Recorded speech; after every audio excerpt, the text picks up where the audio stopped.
So now that we've successfully created that work package, let's go in and view the work package and do some pre-publishing checks.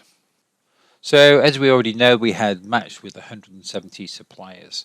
So you can see that list underneath there. So quickly then we've got the ability to go back and edit the work package. This is only available while we are in draft mode. Once we publish, we can no longer go back and edit the work package. Underneath that, you've got a total of 170 suppliers that we've matched with.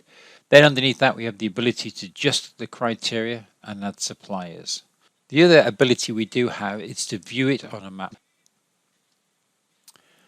So let's zoom back out again and have a look at that. So you can see, and as we go out, what you can see is stars and suitcases. You'll see down in the bottom left-hand corner of the map view, you've got the star, which is head office, and the suitcase, which is the branch location. So let's continue to zoom out. So now you can get to see a flavor of where your suppliers are based. And we can do this quite simply using the adjust criteria button here. And from here, let's go and adjust the criteria.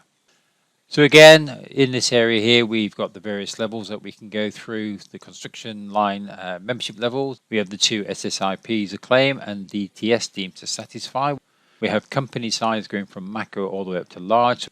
And obviously then we've got our location as well, so which is currently at TF1.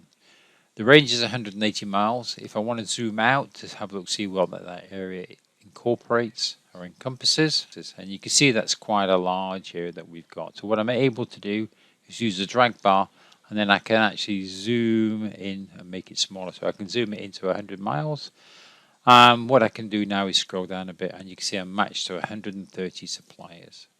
And again, I can continue to bring that into, say, 50 miles, 40 miles, which matches me now with 44. I've still got my work categories there as well, so if I wanted to adjust that. And finally, I've got supply chain now. So I've got supply chain not limited and supply chain limited to a specific segment. If I currently do not have a supply chain, by using not limited means I search the whole of the Constructionline database. Whereas limited to a specific segment means I can limit it to searching within a specific area within that segment. Very simple, just to click on whichever one you want. Once I'm happy with all that, all I need to do now then is click on the update criteria button. Straight away you can see this takes me directly now back into my table with just listing my 44 suppliers. So now we've seen how to adjust the criteria. What we may want to do is add suppliers that we are aware of but may not been picked up in our criteria. Simple way to do that then is to click on the add suppliers button.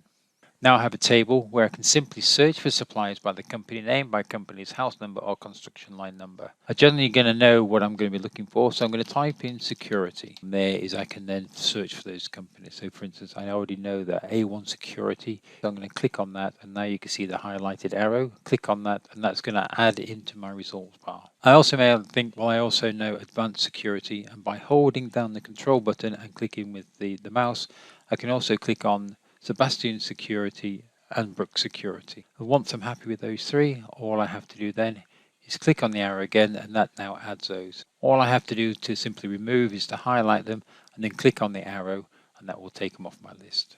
All I need to do now then is click on add supplies. So my total suppliers is now gone up to 47. I'm matched with 44 suppliers, and you can see that I've added 3 suppliers. If I look on the source match, so I can see A1 Security, they've been added and not matched. And also if I go across to the very far right hand side, instead of having an include exclude button, I've now got a remove. What I am able to do as well, exclude a company. So for instance, B&L Fence Services, they don't really match my criteria. Just click on the button and that will now grey them out and it will exclude them from my results. So what I'm able to do is to continue down my list by excluding or including suppliers and adding suppliers as I go through. So I've now got a total of 45 suppliers matched with 44, added 3 and excluded 2. So it's keeping a nice balance check on what I'm doing. And then to go ahead and publish my expression of interest.